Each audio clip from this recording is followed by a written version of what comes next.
Assalamualaikum warahmatullahi wabarakatuh. Saya Nadifa Yusal Lesmana dari kelas Hukum Perbankan Syariah kelas D. Di sini saya akan menjelaskan mengenai restrukturisasi sebagai upaya perbaikan kinerja lembaga keuangan syariah.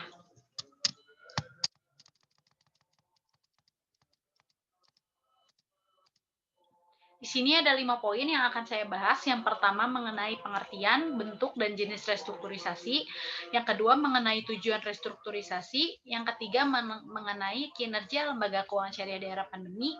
Yang keempat mengenai tantangan dan peluang lembaga keuangan syariah di era pandemi. Yang kelima mengenai restrukturisasi sebagai upaya perbaikan kinerja lembaga keuangan syariah di era pandemi. Di sini saya pertama akan membahas mengenai pengertian, bentuk, dan jenis restrukturisasi. Pengertian restrukturisasi sendiri ini merupakan penyusunan perbaikan sesuatu agar menjadi sesuatu yang lebih terorganisir dan lebih baru. Di sini saya akan fokus kepada restrukturisasi perusahaan, yakni upaya untuk melakukan pengembangan perusahaan ke arah yang lebih baik. Dan bentuk-bentuk dari restrukturisasi sendiri ada 3. Yang pertama restrukturisasi portofolio atau aset, yang kedua restrukturisasi modal atau keuangan, yang ketiga restrukturisasi manajemen atau organisasi. Yang ketiga saya akan bahas mengenai jenis-jenisnya. Yang pertama ada akuisisi. Akuisisi ini bisa diartikan sebagai pengambil alihan. Misal ada perusahaan yang bangkrut, hampir clash gitu. Jadi ada satu perusahaan yang bersedia untuk mengakuisisi sehingga perusahaan ini diambil alih oleh perusahaan yang bersedia tersebut. Yang kedua ada merger. Merger ini adalah penggabungan dari dua perusahaan sehingga menghasilkan satu nama perusahaan yang baru. Yang ketiga ada taktik mempertahankan diri atau defense. Taktik mempertahankan diri ini adalah perusahaan yang sebenarnya itu tidak mau diakuisisi atau di merger. Jadi perusahaan itu akan mempertahankan perusahaannya sendiri, namun perusahaan tersebut harus harus memperbaiki dari segala aspek agar tetap bisa bertahan. Yang keempat ada divestasi. Divestasi ini adalah pengurangan modal, aset atau apapun pokoknya yang bisa menjamin perusahaan itu tetap berdiri dengan nama yang sama gitu. Lalu materi yang kedua, saya akan membahas mengenai tujuan restrukturisasi. Pertama, tujuannya ini untuk memperbaiki dan memaksimalisasi kinerja perusahaan. Jadi dengan adanya restrukturisasi ini, sebenarnya perusahaan yang lama telah bekerja dan perusahaan yang lama telah beroperasi mungkin bisa lebih dimaksimalkan kinerjanya dengan diadakannya restrukturisasi. Yang kedua ini adalah untuk menghilangkan semua masalah keuangan dan meningkatkan kinerja perusahaan itu sendiri. Jadi restrukturisasi ini diadakan untuk perbaikan sebenarnya. Perbaikan misalnya ada masalah keuangan, aset atau apa bisa direstrukturisasi alias disusun ulang dan untuk meningkatkan kinerja perusahaan menjadi lebih baik lagi gitu. Yang ketiga adalah kinerja lembaga keuangan syariah di era pandemi. Sebelumnya, kinerja lembaga keuangan syariah di era pandemi ini sudah cukup baik dan lebih baik daripada sebelum pandemi. Dan lembaga keuangan syariah ini bisa dibilang tidak terdampak dari adanya pandemi COVID-19 ini. Buktinya banyak sekali aset, penghasilan, dan semua aspek yang ada di bank syariah ini meningkat dan naik daripada sebelum pandemi gitu. Nah, misalkan yang pertama ada pertumbuhan yang signifikan pada aset dan penghasilan. Ini pertumbuhan pinjaman yang diterima atau PYD di Bank Syariah per Mei 2020 sebesar 10,14% YTD, lalu di sisi aset juga tumbuh 9,35% YTD dan juga dana pihak ketiga tumbuh 9,24% YTD. Selain itu, saat ini posisi share aset syariah di Bank Syariah per Mei 2020 mencapai 6,05%. Angka tersebut jauh lebih tinggi dibandingkan dengan tahun-tahun sebelumnya, ketika sebelum ada pandemi corona. Itu salah satu pembuktian bahwa kinerja Bank Syariah di era pandemi ini lebih baik daripada sebelum pandemi COVID-19. Yang kedua, perbankan syariah masih resilient. Apa itu resilient? Resilient ini yaitu berarti tidak semua bank syariah memiliki rasio keuangan yang sama. Walaupun adanya pandemi, rasio kecukupan modal atau CAR bank syariah tetap tinggi di kisaran 20-22% dan hampir merata antara bank syariah Q1, Q2, dan Q3. Yang ketiga, banyaknya LKMS baru syariah yang bermunculan. Lembaga keuangan mikro syariah selain bank juga harus diperhatikan kondisinya. Kenapa? Karena LKMS ini diharapkan untuk menjadi salah satu cara untuk mengatasi kemiskinan. Karena LKMS mudah untuk meraih masyarakat menengah ke bawah yang kesulitan untuk menembus pinjaman di bank. LKMS ini apa sih? LKMS itu seperti asuransi, koperasi, baitul mal wa tamwil yang mungkin masyarakat bisa lebih mengenal ya daripada ya bank sudah umum sebenarnya. Cuman LKMS ini lebih lebih dekat kepada masyarakat kalau saya pikir dan lebih down to earth juga bagi masyarakat-masyarakat untuk menengah ke bawah gitu. Yang keempat ada meningkatnya pelaku jasa keuangan syariah. Tercatat jumlah lembaga jasa keuangan syariah seperti asuransi, pembiayaan, penjaminan, dan hingga lembaga keuangan mikro syariah yang telah saya sebutnya tadi di atas mencapai 215 lembaga per Juli 2020. Kehadiran para pelaku jasa keuangan syariah membuat produk-produk keuangan meningkat di sektor ini. Jadi karena adanya LKMS baru yang tadi saya telah bilang, maka masyarakat lebih bisa melakukan pembiayaan atau peminjaman juga di lembaga keuangan mikro syariah selain di bank syariah. Maka mengapa kinerja lembaga keuangan syariah di era pandemi itu meningkat? Karena itu. Tapi masih ada juga kinerja lembaga keuangan syariah ini yang harus diperbaiki di era pandemi. Nah, salah satu kelemahan dari ke bank syariah atau lembaga keuangan syariah ini, ya ini belum bisa menyaingi pangsa pasar dari bank konvensional. Mengapa? Karena pangsa pasar bank konvensional sudah pasti jelas banyak ya. Dan di sini mengapa bank syariah belum bisa menyaingi? Karena kurangnya pengetahuan masyarakat terhadap bank syariah itu sendiri.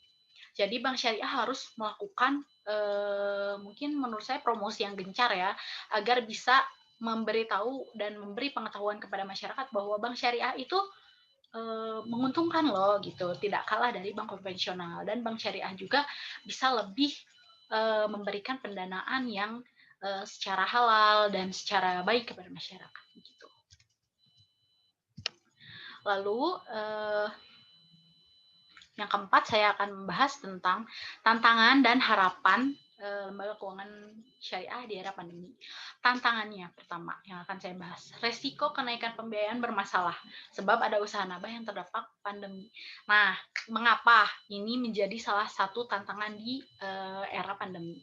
Karena di sini semua nasabah pasti akan takut uangnya hilang, akan khawatir uang dia kemana nih gitu di era pandemi ini.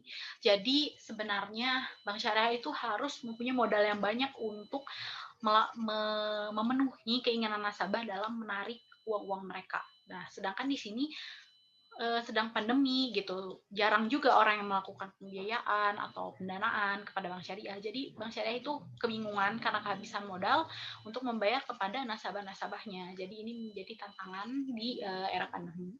Yang kedua, bagaimana perbankan syariah mampu menjadikan krisis pandemi sebagai sebuah peluang yang baik.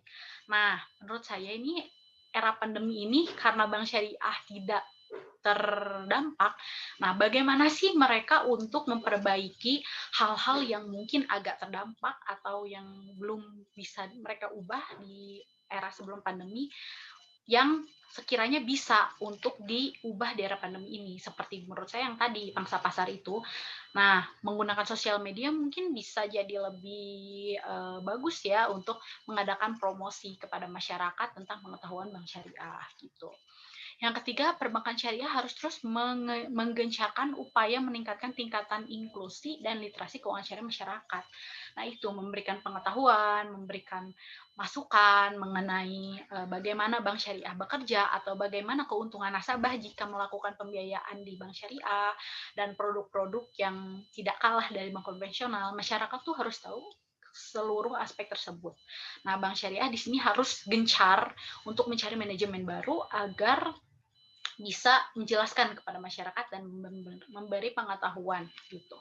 Sedangkan harapannya apa saja sih dengan melakukan pembiayaan-pembiayaan baru di sektor yang berkaitan langsung dengan urusan wabah pandemi COVID-19. Nah, ini yang harus dimanfaatkan oleh bank syariah di era pandemi.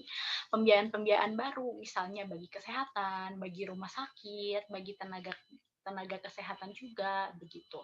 Yang kedua, melakukan konsolidasi bank syariah milik negara. Nah, dari artikel yang saya baca, beberapa artikel mengatakan bahwa akan ada wacana 3 bank syariah besar di Indonesia ini akan dilakukan konsolidasi atau penggabungan. Yang pertama ada BNI Syariah, yang kedua BRI Syariah, yang ketiga ada Mandiri Syariah. Nah, dengan adanya pandemi ini dan wacana konsolidasi ini bisa, membuat bank syariah ini lebih eksis di, dunia perbankan dan juga di masyarakat. Tentunya dengan ini jadi bisa membuat, masyarakat berubah pola pikirnya bahwa, "Wow, bank syariah ini ternyata, prospeknya bagus juga," gitu untuk kedepannya, untuk pembiayaan dan untuk kehidupan masyarakat sehari-hari, gitu. Selanjutnya, saya akan membahas inti dari materi ini. Inti materi ini adalah restrukturisasi sebagai upaya perbaikan kinerja lembaga keuangan syariah di era pandemi. Dari data Jakarta Islamic Index atau JIY, aset indeks ini turun sekitar 6,44% ke kisaran di bawah 400 pada Maret 2020 saat kasus corona itu lagi meningkat gitu pertama diumumkan. Atas gambaran ini, pelaku perbankan syariah harus mulai menurunkan target pertumbuhan bisnis mereka seperti bank konven. Pasalnya, tekanan pandemi corona menyerang sumber bisnis bank syariah. Perbankan syariah harus mulai merevisi target pertumbuhan seperti perbankan lain. Nah, seperti yang saya bilang tadi, bank syariah di sini harus melakukan restrukturisasi dari manajerial dan dari segi promosi mungkin. Karena di sini dari sekian banyak peningkatan kinerja bank syariah di era pandemi, pangsa pasar bank syariah itu masih kurang gitu. Dari pertama kali hadirnya bank syariah tahun 1991 yaitu Bank Muamalat, pangsa pasar hingga tahun 2020 sekarang ini masih 10%. Dan menurut saya itu masih apa sih harus dilakukan peningkatan dari pangsa pasar. Caranya bagaimana? Restrukturisasi dari segi manajemen. Mungkin bank syariah bisa mengangkut milenial-milenial baru yang memiliki kreativitas yang unik dan masih produktif mungkin jadi mereka masih bisa memikirkan apa sih namanya memikirkan hal-hal apa saja gitu yang untuk bisa memajukan bank syariah dan membuat bank syariah tetap eksis di masyarakat dan menaikkan pangsa pasar, menambah nasabah bank syariah itu sendiri agar bank syariah tetap meningkat kinerjanya maupun di era pandemi maupun di era setelah pandemi ini.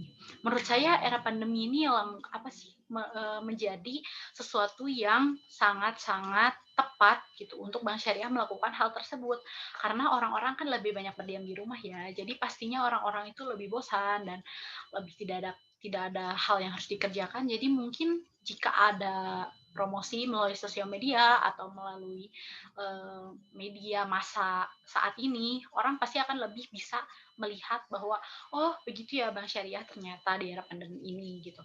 Terus orang-orang juga pasti akan bisa lebih mengetahui apa sih keuntungannya memiliki akun di bank syariah gitu. Menurut saya ini bisa menjadi hal yang dipikirkan oleh bank syariah bagi mereka untuk merestrukturisasi bank sebagai menjadi bank yang lebih baik di era pandemi ini bank syariah untuk kedepannya juga nggak hanya di era pandemi ini.